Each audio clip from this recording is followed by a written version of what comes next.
In the very first of our wildflower outings, almost exactly a year ago, we looked at primrose. And I remarked that in cowslip, its very close relative, the pollination mechanism is almost exactly the same, where you have two distinct forms of the flower, either of which can only receive pollen from and be fertilized by pollen from the other form.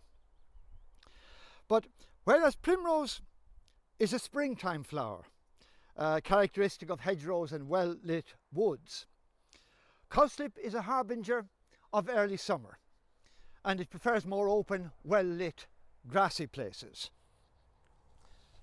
Now, in cowslip, you can see the flowers are much smaller, darker in colour, and at the base of the top part of each petal there's an orange-red nectar guide.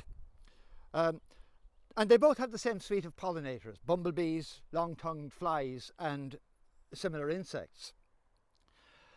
But apart from the difference in size, the larger flowers of primrose, the architecture of the inflorescence as a whole appears quite different. Primrose, you have individual flowers on long thin stalks, but you can see cowslip consists of a loose mop of 30 or so smaller blossoms at the top of a stout stem, or scape as it's called. But in actual fact they're very similar. The main difference really is that in primrose the scape has shrunk almost to ground level and is just below the surface, so that the task of lifting the flowers falls to the individual flowers, the individual pedicels of which, their slender stalks, have greatly elongated.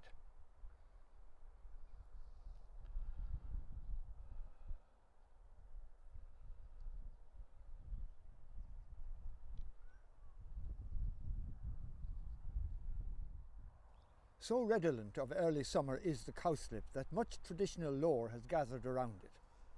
In medieval times it was used to treat all sorts of ailments, as a cure for insomnia and in the treatment of palsy, for bronchial coughs and as a general nerve sedative, and it enjoyed a widespread reputation for improving the complexion.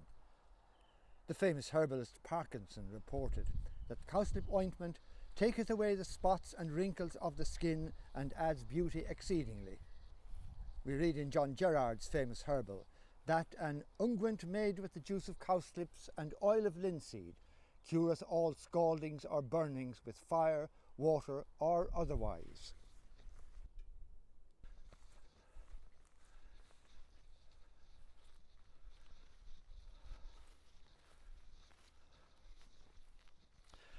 Fields that are sprinkled with entire constellations of cowslips are a thing of the past. A past when the only fertiliser applied to grazing land was animal manure. They have disappeared from the fields today with the spread of ryegrass, clover pastures, heavily fertilised with artificial nutrients. But they're making something of a comeback on roadside embankments and other places where nutrient conditions simulate those of the vanished fields of the past.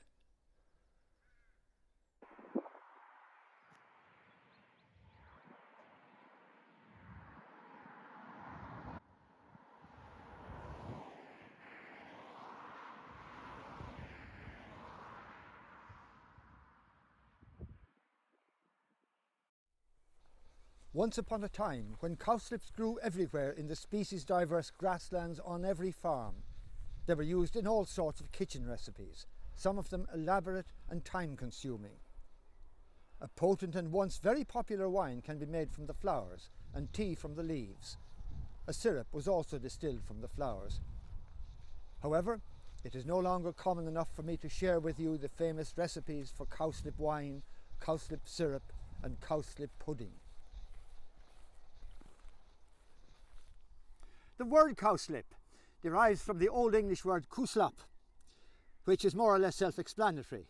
It means cow dung, but it has many local names in English and in other languages. And one of its older names was Peter's Keys.